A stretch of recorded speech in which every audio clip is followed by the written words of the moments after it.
Assalamualaikum warahmatullahi wabarakatuh.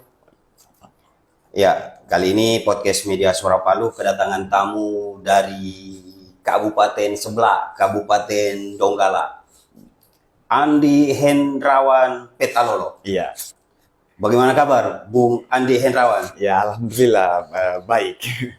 Ini dari Bengkel Sandiwara Donggala, lebih dikenal sebenarnya dengan nama Bobby, benar ya? Iya, itu Oke. panggilan sehari-hari saya, Bobby. Wes, panggilan sehari-hari. Oke, Bobby. Saya mendengar akan ada pertunjukan, Ya. pertunjukan seni di Kabupaten Donggala. Iya. Apa itu? Lebih tepatnya pertunjukan pementasan teater. Pementasan teater. Iya. Oke. Kemudian pentas teater kapan itu?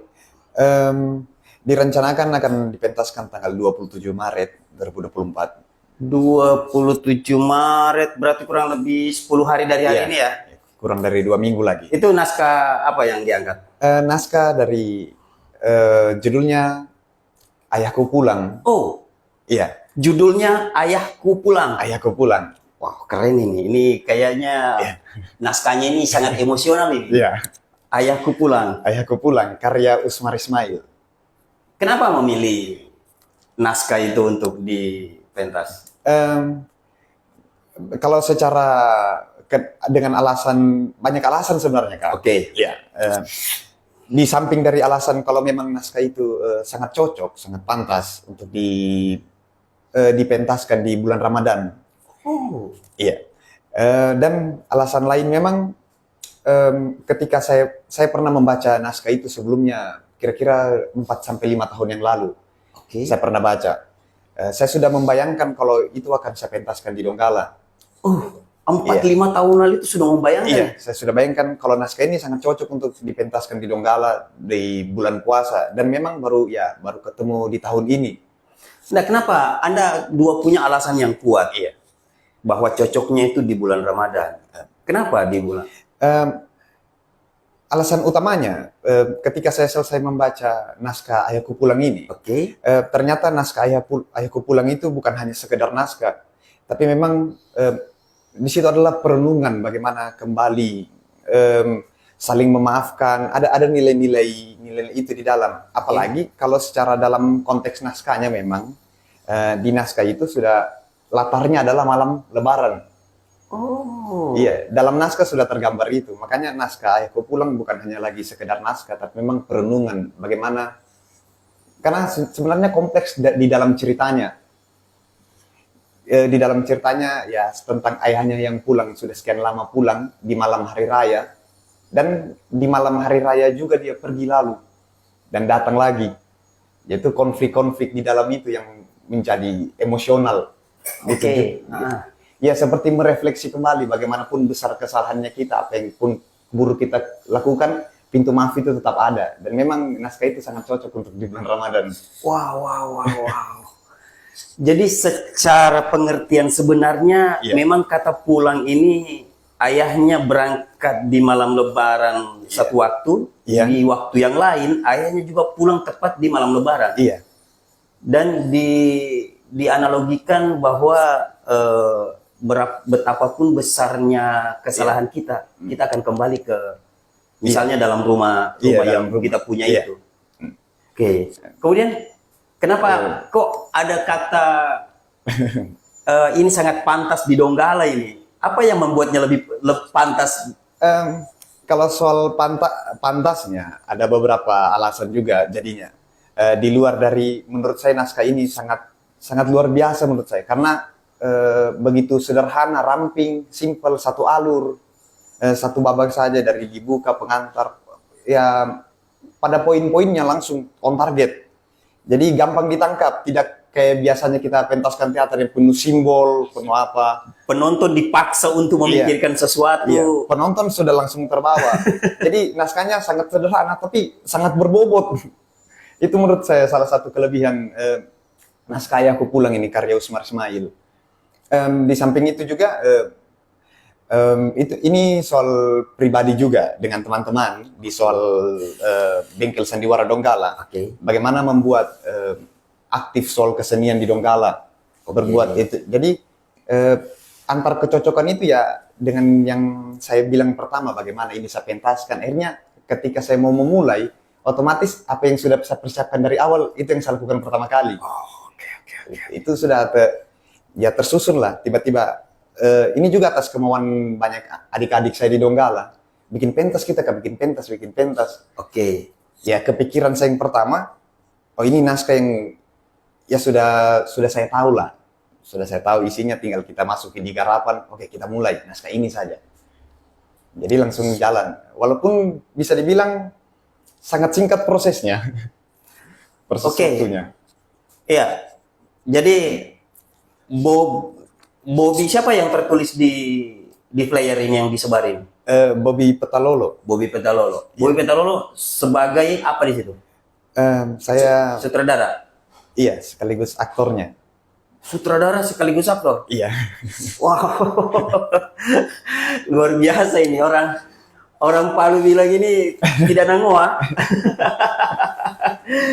Oke, tapi itulah kemampuan seorang aktor, seorang sutradara harus mampu melihat itu. Nah, Bobby, saya mau masuk lagi ke naskah itu. Iya. Bobby menyutradarai sekaligus jadi aktor di naskah Ayahku Pulang itu sudah berapa lama ini garapannya? Sekarang berjalan 4 minggu. 4 minggu. Iya. Oke. Apa yang paling, ini kan bulan Ramadan. Iya. Sudah masuk bulan Ramadan. Apa yang agak susah dalam melatih atau sekaligus belajar memahami naskah Ayahku Pulang saat latihan sekarang ini? Ya kalau mau dibilang mulus-mulus juga, tidak juga mulus. Tapi kebetulan yang bermain dan yang terlibat dalam tim produksinya itu semua teman-temanku, banyak, bahkan ada sekitar kalau tidak salah saya 15 orang itu siswa SMA dan SMK ikut terlibat di dalam dalam tim produksinya. Jadi betul-betul semua yang kita lakukan dari awal itu dengan bahagia, dengan senang, hampir tidak ada beban. Ya hanya persoalan-persoalan beda pendapat, atur waktu, ketemu sama-sama latihan, itu kan hanya bunga-bunga. Saya kira itu biasa ya. Iya, hampir tidak ada masalah yang signifikan. Teman soal kendala dalam prosesnya. Teman SMA berapa yang dilibatkan? SMA 1 Banawa. SMA 1 Banawa Dan SMK 1 Banawa. SMK 1 Banawa juga ikut dilibatkan, kurang lebih 15 orang ya? Iya. Dan digelar nanti oleh Bengkel Sandiwara Donggala. Bengkel Sandiwara Donggala. Iya. Itu nanti tempatnya di mana? Namanya ada Gedung Baruga di Donggala, tepatnya di Jalan Pelabuhan, Kelurahan Boya. Ini pelakonnya ini berapa orang? Aktornya berapa orang? Ada 5 orang pemain. Iya, 5 aktor. Ini pemain ini sudah terbiasa selain Bobby atau semuanya adalah orang baru. Pertama kali main? Pertama kali.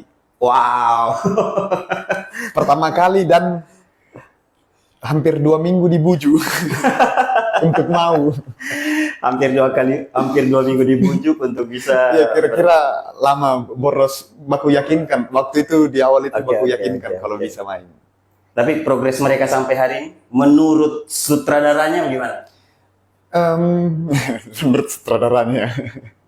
Progresnya menurut saya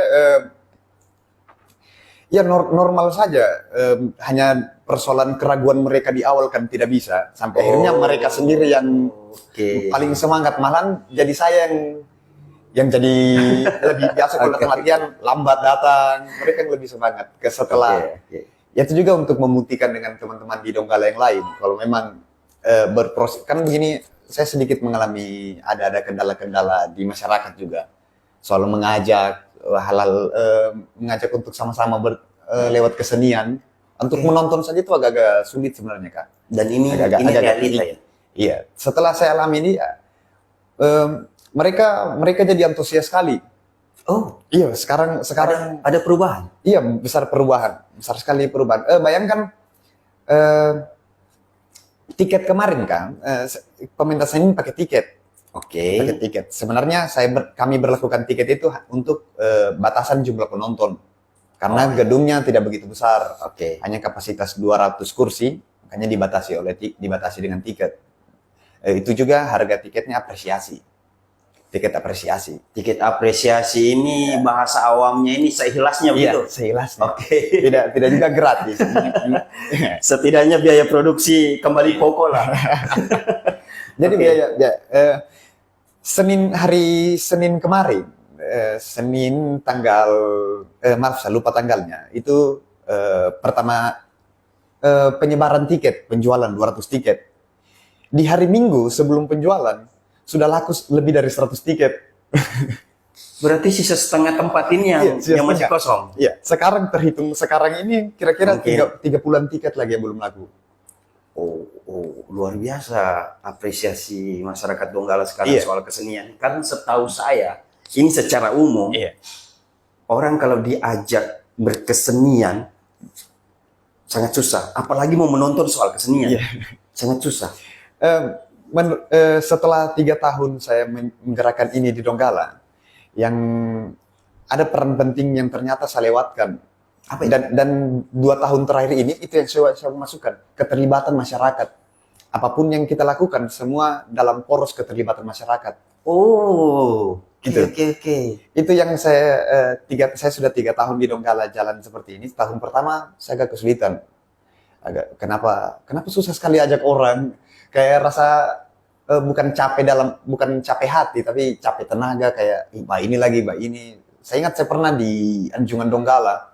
Saya setiap Sabtu Minggu buka taman baca, yang memang setiap Sabtu Minggu cuma saya sendiri Di sana. di sana. Yang paling yang singgah itu, yang tiba-tiba temanku lewat, saya tahan. Singkat cerita. Ya begitu, ada. Ternyata saya lewati itu. 2 tahun terakhir baru saya sadari kalau poin yang paling penting di situ adalah keterlibatan masyarakat. Apapun Oke. yang kita lakukan, Iya. bukan kita bagaimana saya mau apa yang mau saya buat, Melakukan, iya. tapi kalau saya buat ini bagaimana respon masyarakat, apa ini masyarakat butuhkan. Karena kita bicara soal bergerak di masyarakat, berarti apa yang dibutuhkan masyarakat. Sama dengan pentas ini. Makanya poin utama ya tentu generasi kan yang kita pikirkan, karena kita bicara sudah di daerah generasi. Makanya keterlibatan siswa sekolah itu sangat penting. Iya, oke. Ke siswa ya mulai tersebar tetangga-tetangganya, teman-teman kelasnya, orang tuanya, ya hampir 100 tiket yang saya bilang tadi mereka itu. Oke. Ya, Bobby, ini naskah Ayahku Pulang ini, Iya. saya ingin masuk jauh lebih dalam Iya. di soal isi naskah ya. Ikatan emosional apa yang bisa Bobby jelaskan sehingga naskah ini dalam tanda petik wajib jadi tontonan masyarakat Donggala?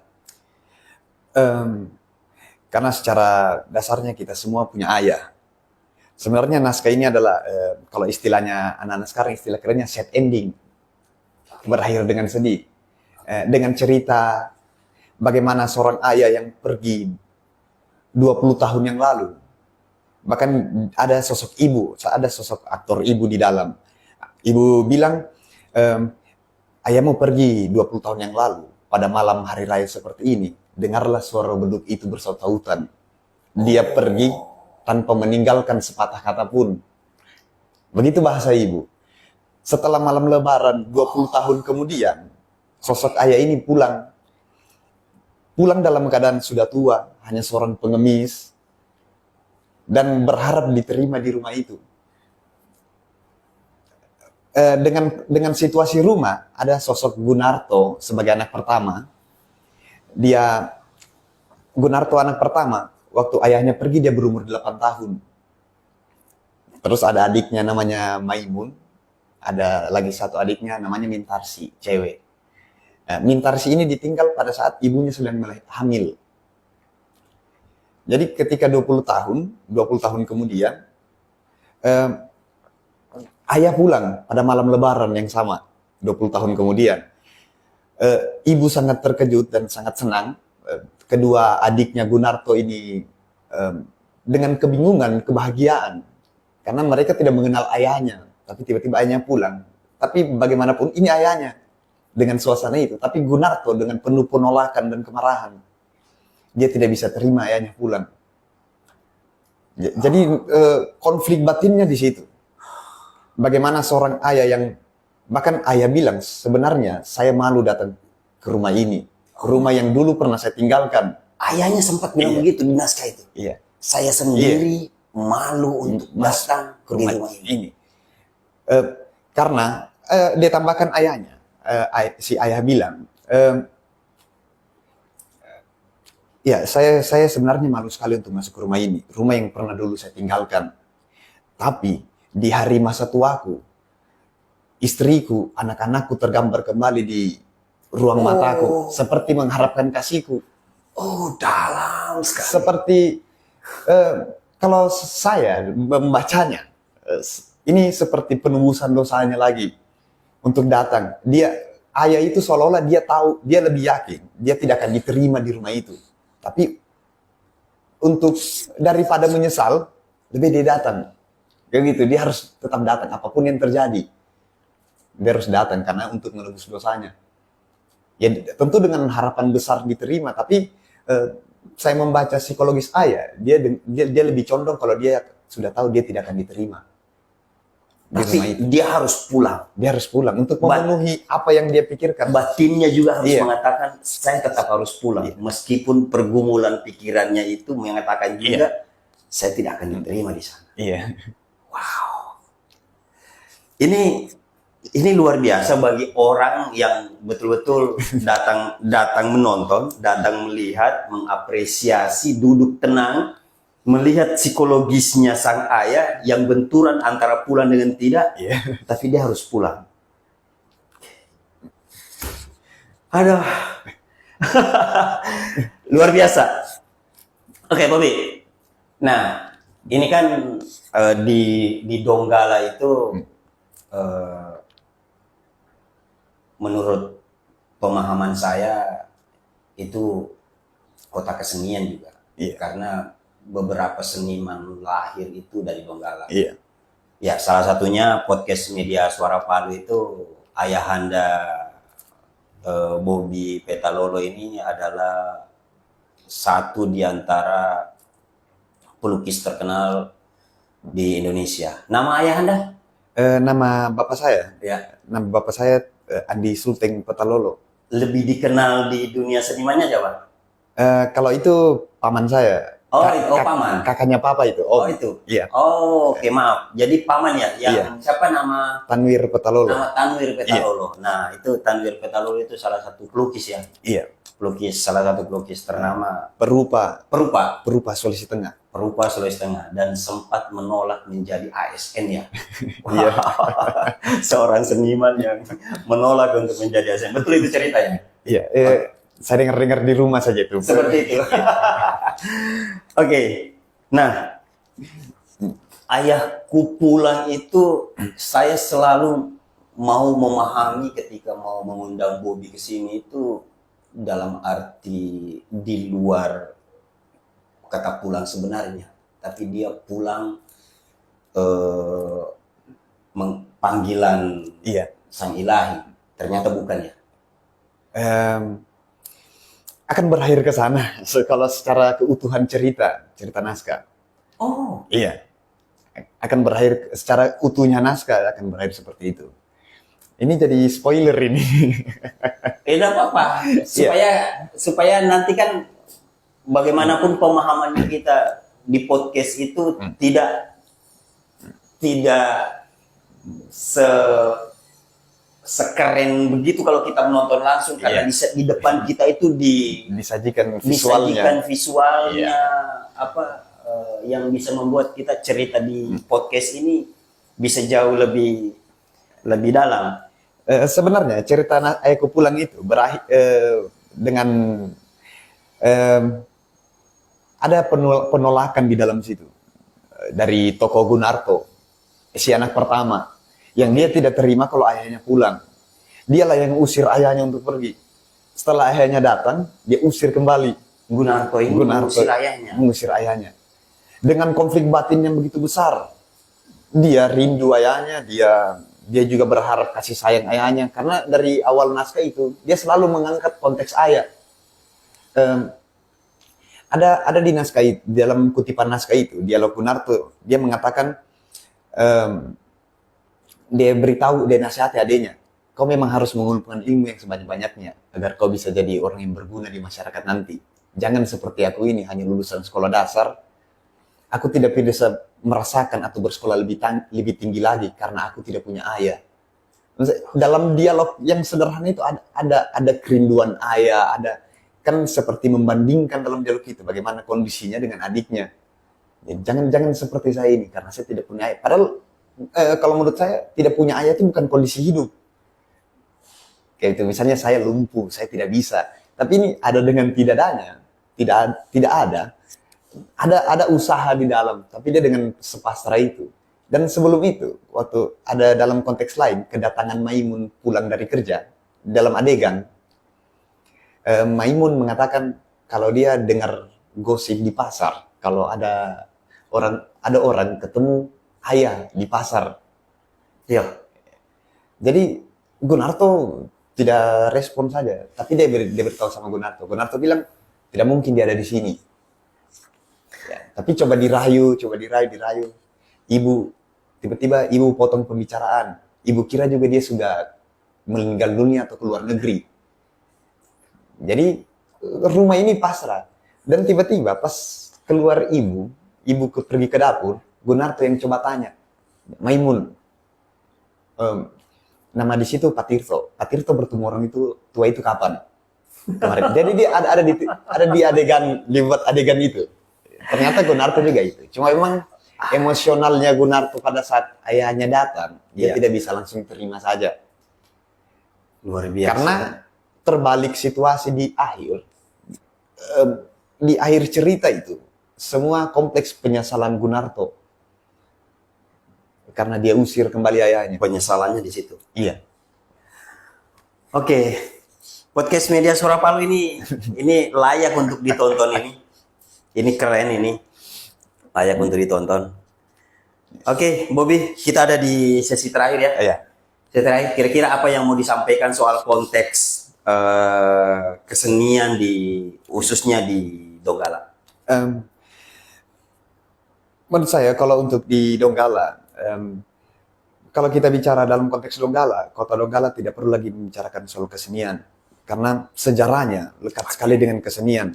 Tapi di masa sekarang, seolah-olah ada seperti mata rantai yang putus, ada generasi yang putus. Kayak seolah-olah itu, ya ini yang saya rasakan, hal-hal kesenian, hal-hal bahkan sampai ke hal-hal literasi, itu sangat minim sekali peminat, sangat seolah-olah entah apa yang terjadi dalam prosesnya itu dari masa, ya kita tahu kalau sejarah masa lampau Donggala seperti apa, kayak bagaimana jayanya, bagaimana dulu niaga, bioskop, keramaiannya akhirnya timbul soal kegiatan-kegiatan, hal-hal yang memang membuat keramaian. Bahkan sampai dipertunjukkan. Makanya kalau dulu ada istilah di Donggala, mungkin kalau orang-orang tuanya tahu ini, orang-orang tua di Donggala. Ada dulu istilah di Donggala, pasandiwarai. Pasandiwarai itu hanya ada di Donggala istilah itu. Itu untuk orang-orang Donggala pada zaman itu yang bermain-main teater. Ada hal-hal pertunjukan yang dimainkan. Orang yang biasa berkegiatan, berpentas, ya lebih tepatnya teater. Hanya di Donggala ada istilah pasandiwarai itu. Pasandiwarai itu kalau saya memaknai berarti sekelompok orang yang melakukan rutinitas bersandiwara. Iya. Tapi konteks pasandiwarai ini muncul, itu seperti dudu-dudu di deker, ada cerita-cerita lucu pasandiwarai di pasandiwarai. Muncul istilah-istilah seperti itu. Dan dulu kira-kira kalau saya tidak salah ingat tahun-tahun 1930-an, di situ ada dulu, mungkin ini salah satu organisasi pemuda tertua di Donggala, salah satunya. Ada namanya SPD. Dulu dikenalnya populer SPD. Apa itu? Sandiwara Pemuda Donggala. Bahkan ada kemudian. Atas dasar-dasar poin-poin itu juga lah alasan-alasannya berdirinya Bengkel Sandiwara Donggala. Okay. Tapi kembali ke konteks tadi, bagaimana soal kesenian di Donggala. Oke. karena saya menganggap seperti ada mata rantai yang putus antara bagaimana hebatnya dulu Donggala dibandingkan dengan sekarang. Kita hanya bicara soal masa kejayaannya. Menurut saya, keterlibatan masyarakat dan hal-hal yang menyangkut ke pemerintahannya itu sangat krusial. Kalau itu bisa hubungannya harmonis, bagaimana kemasyarakatan dan pemerintahnya. Karena ini jadi panjang bicara kalau di sini lagi. Oke. Hal-hal ternyata banyak yang berpengaruh, itu banyak soal kebijakan sampai semuanya bergeser. Oke. Terus keterlibatan masyarakat, kesadaran kita. Saya atau Donggalae, ketika saya mau melakukan sesuatu di Donggala, saya harus tahu Donggala itu apa. Oke.